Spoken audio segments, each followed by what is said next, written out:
बात एक गहरी रात से शुरू होती है। पूरा शहर सोया हुआ है, लेकिन एक नौजवान वो जाग रहा है। कमरे में कोई रोशनी नहीं है, बस खिड़की से चांदनी आ रही है। उसके हाथ में उसकी आखिरी रोटी है। वो उसके 2 टुकड़े करता है, एक अपनी माँ के लिए रखता है और दूसरा वापस अलमारी में। वो खुद खाली पेट सो जाता है और बस इसी एक सीन में एक असाधारण इरादा छिपा है। उसने तय कर लिया था, आज भूखा रहूंगा, लेकिन अपनी हिम्मत को भूखा नहीं मरने दूंगा। आज हम इसी विचार की परतों को खोलेंगे। और ये जो कहानी हमारे सामने है ना, ये सिर्फ एक लड़के की नहीं है। ये उन सभी लोगों की कहानी का एक खाका है जिन्हें दुनिया बाद में महान कहती है। स्रोत इस बात पर जोर देते हैं कि महानता की शुरुआत अक्सर किसी ऊंचे मंच से नहीं, बल्कि भूख, अपमान और अकेलेपन की खाई से होती है। आज हमारी चर्चा का मकसद इसी अटूट साहस के बनने की प्रक्रिया को समझना है। हम उन 7 संघर्षों पर गौर करेंगे जो एक साधारण इंसान को असाधारण बनाते हैं। ये सिर्फ एक मोटिवेशनल बात नहीं है, इसके पीछे एक पूरा मनोविज्ञान है कि कैसे विपरीत परिस्थितियां किसी को तोड़ती नहीं, बल्कि एक खास तरीके से तैयार करती हैं। तो चलिए उस नौजवान की कहानी पर वापस लौटते हैं। सब कुछ ठीक चल रहा था और फिर अचानक सब बिखर गया। पहला संघर्ष, जिसे स्रोत कहते हैं, अचानक आई गिरावट। कल तक जिस घर में रौनक थी, आज वहां सन्नाटा है। कमाने वाला जा चुका है, जिम्मेदारियां वैसी की वैसी हैं, सिर पर कर्ज, रिश्तेदारों की बेरुखी, समाज की वो खामोश हंसी। ये वो पल है जब लगता है सब खत्म हो गया। हाँ, और ज्यादातर लोग इसे एक अंत ही मानते हैं। लेकिन यहाँ एक बहुत दिलचस्प मनोवैज्ञानिक कॉन्सेप्ट सामने आता है। इसे एडवर्सेरियल ग्रोथ या विरोधी विकास कहते हैं। स्रोत बताते हैं कि ट्रॉमा या कोई बड़ी मुसीबत सिर्फ चोट नहीं पहुंचाती।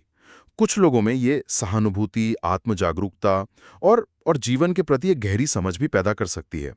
तो उस नौजवान के लिए ये गिरावट एक अंत नहीं, बल्कि उस विकास की पहली सबसे दर्दनाक शर्त बन जाती है।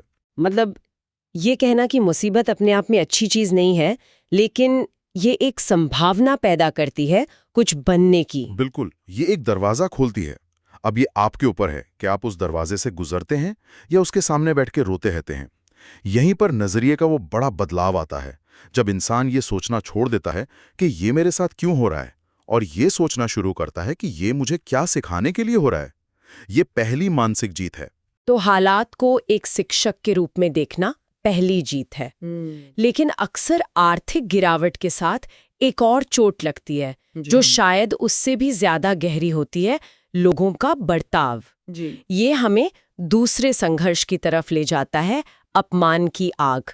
हम उस नौजवान की कल्पना कर सकते हैं, उसके पास डिग्रियां हैं, हुनर है, पर कपड़े पुराने हैं। वो काम मांगने जाता है और लोग उसके चेहरे से पहले उसके कपड़े देखते हैं। कोई कहता है यहाँ तुम्हारी जगह नहीं, तो कोई कहता है बाद में आना।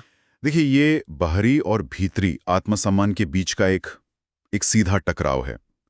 दुनिया आपकी कीमत बाहरी चीजों से तय करती है, आपके कपड़े, आपका पद, आपका बैंक बैलेंस। ये एक सामाजिक सच्चाई है, इसे हम नकार नहीं सकते। लेकिन स्रोत इस अपमान को एक ईंधन की तरह दिखाते हैं, जो एक बहुत शक्तिशाली विचार है। पर हमें यह भी मानना होगा कि हर कोई इस आग में तपकर सोना नहीं बनता। कुछ लोग जल भी जाते हैं। तो फिर फर्क क्या है? कौन जलता है और कौन सोना बनता है? क्या स्रोत इस पर कोई रोशनी डालते हैं? फर्क है उस अपमान को व्यक्तिगत रूप से लेने में।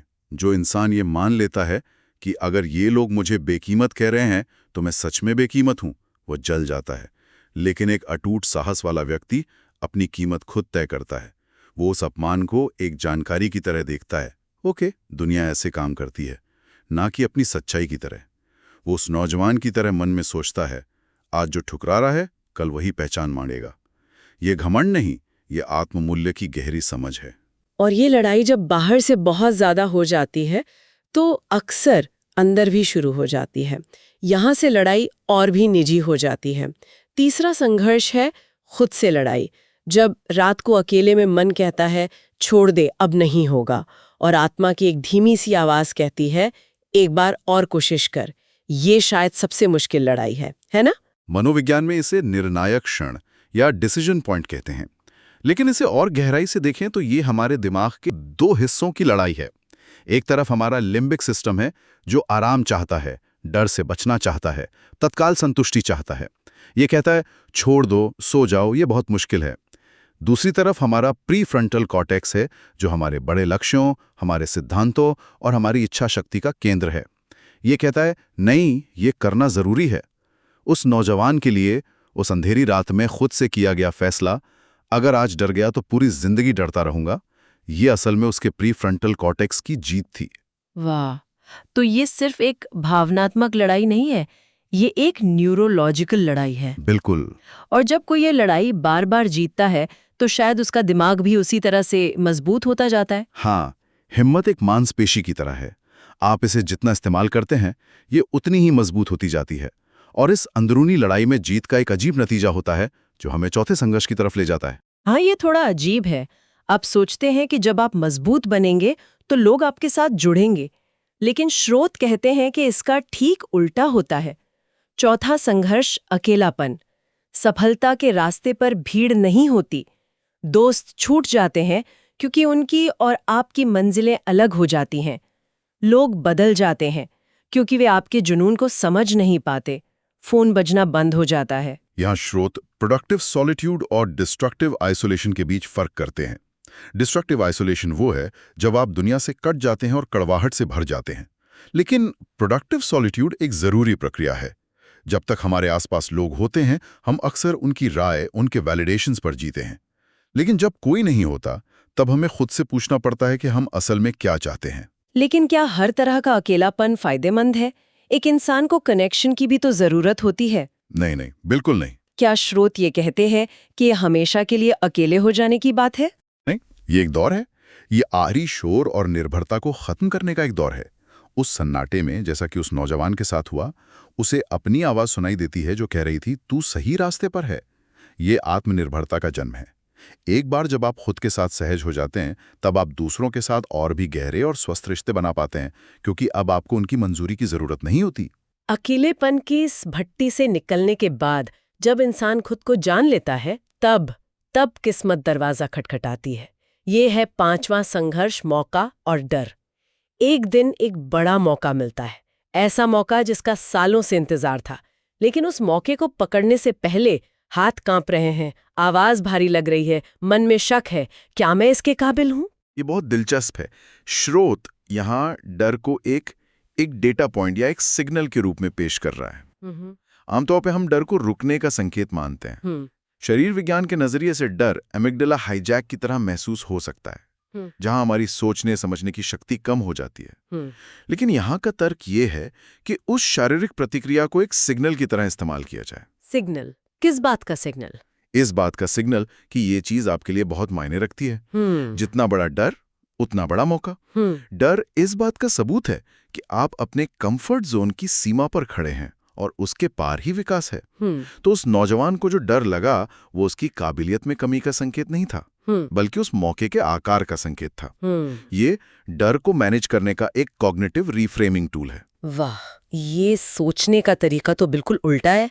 यानी डर लगना एक अच्छा संकेत है। मैं तो हमेशा इसे रुकने का इशारा समझती थी। सही पकड़ा। साहस डर का न होना नहीं है, बल्कि यह समझना है कि डर के बावजूद आगे बढ़ना क्यों जरूरी है। वो कांपते हाथों से उठाया गया कदम ही सबसे मजबूत कदम साबित होता है। तो ठीक है, इंसान ने डर पर काबू पा लिया, वो आगे बढ़ गया, अब तो मंजिल करीब लग रही होगी। लेकिन कहानी अभी खत्म नहीं हुई है। अब हालात उसकी आखिरी परीक्षा लेते हैं। छठा संघर्ष, परीक्षा। उसे लालच दिया जाता है, शॉर्टकट्स दिखाए जाते हैं। लोग कहते हैं इतना संघर्ष क्यों करना, ये आसान रास्ता है, जल्दी मंजिल मिल जाएगी। यह चरित्र और सिद्धांतों की परीक्षा है। देखिए, पहले के 5 संघर्षों ने उसे मजबूत बनाया, ताकतवर बनाया, लेकिन ताकत बिना चरित्र के खतरनाक हो सकती है। यह संघर्ष ये तय करता है कि आप उस ताकत का इस्तेमाल कैसे करेंगे। ये सुनने में बहुत आदर्शवादी लगता है। क्या स्रोत इस बात पर भी गौर करते हैं कि जब कोई बेहद डेस्परेट हो तो सिद्धांतों पर टिके रहना कितना मुश्किल हो सकता है? क्या ये सिर्फ एक नैतिक परीक्षा है या इसमें कोई व्यावहारिक ज्ञान भी छिपा है? बहुत अच्छा सवाल है। ये सिर्फ नैतिक नहीं बल्कि पूरी तरह से व्यावहारिक है। शॉर्टकट से मिली सफलता खोखली होती है क्योंकि उसकी नींव मजबूत नहीं होती। वो एक तूफान में ढह जाती है। सिद्धांतों पर टिके रहकर मुश्किल रास्ते से हासिल की गई सफलता की नींव गहरी होती है। आपने हर कदम पर कुछ सीखा है, आपने मुश्किलों का सामना किया है, आपने एक मजबूत नेटवर्क बनाया है। वो सफलता स्थायी होती है। तो उस नौजवान का शॉर्टकट को मना करना सिर्फ ईमानदारी नहीं थी, ये दूरदर्शिता थी। वो जानता था कि गलत रास्ते से मिली जीत हार से भी बदतर होती है। और आखिर में जब चरित्र भी साबित हो जाता है, तब आता है 7वां और आखिरी संघर्ष, शरीर की हार, आत्मा की जीत। लगातार मेहनत से शरीर थक चुका है, नींद कम है, दर्द ज्यादा है, शरीर जवाब दे रहा है, कह रहा है कि बस अब और नहीं। लेकिन वो इंसान मुस्कुराता रहता है, काम करता रहता है। ये मकसद की ताकत को दिखाता है। मशहूर मनोविज्ञानी विक्टर फ्रैंकल ने कहा था, जिस इंसान के पास जीने के लिए कोई क्यों या वाय होता है, वो लगभग हर कैसे या हाउ को सह सकता है। जब आपका लक्ष्य सिर्फ पैसा कमाना या मशहूर होना नहीं होता, बल्कि उससे कुछ बड़ा होता है, तो वो लक्ष्य आपकी आत्मा से जुड़ जाता है। स्रोत में एक मैराथन धावक का जिक्र है। उसने कहा था कि 30 किलोमीटर के बाद आपके पैर नहीं दौड़ते, आपका मकसद आपको दौड़ाता है। तो उस नौजवान के लिए उसका मकसद शायद अपनी माँ को एक बेहतर जिंदगी देना था या खुद को साबित करना था, और वो मकसद उसके थके हुए शरीर से ज्यादा ताकतवर था। बिल्कुल, यहाँ आत्मा शरीर की सीमाओं से ऊपर उठ जाती है। ये इस बात का सबूत है कि इंसान सिर्फ एक भौतिक शरीर नहीं है, बल्कि उसके अंदर एक असीम इच्छा शक्ति है। जिसे सही मकसद मिल जाए तो वो कुछ भी कर सकती है। तो इन 7 संघर्षों से गुजरने के बाद जो उस एक रात को भूखा सोया था, वो अब कोई और ही इंसान बन चुका है। जिस दिन हालात आपको तोड़ने में नाकाम हो जाते हैं, उसी दिन आप साधारण से असाधारण बन जाते हैं। और सबसे ज़रूरी बात जो इस पूरी चर्चा से याद रखने वाली है, संघर्ष आपको कमज़ोर नहीं करता, संघर्ष आपको तैयार करता है। और जो इंसान तैयार होता है, उसे दुनिया रोक नहीं सकती। स्रोत एक बहुत ही शक्तिशाली विचार के साथ समाप्त होते हैं। अगर आज किसी की जिंदगी कठिन है, अगर रास्ते में मुश्किलें हैं, तो ये निराश होने की नहीं, बल्कि एक तरह से खुश होने की बात है, क्योंकि यही कठिनाइयां उस इंसान को उस भविष्य के लिए तैयार कर रही हैं जिसके वो सपने देखता है। इतिहास गवाह है, आसान जिंदगी वालों ने कभी मिसालें नहीं बनाई हैं। मिसालें हमेशा वही लोग बने हैं जिन्होंने मुश्किलों को चुना और उन्हें पार किया। ये वाकई सोचने पर मजबूर करता है।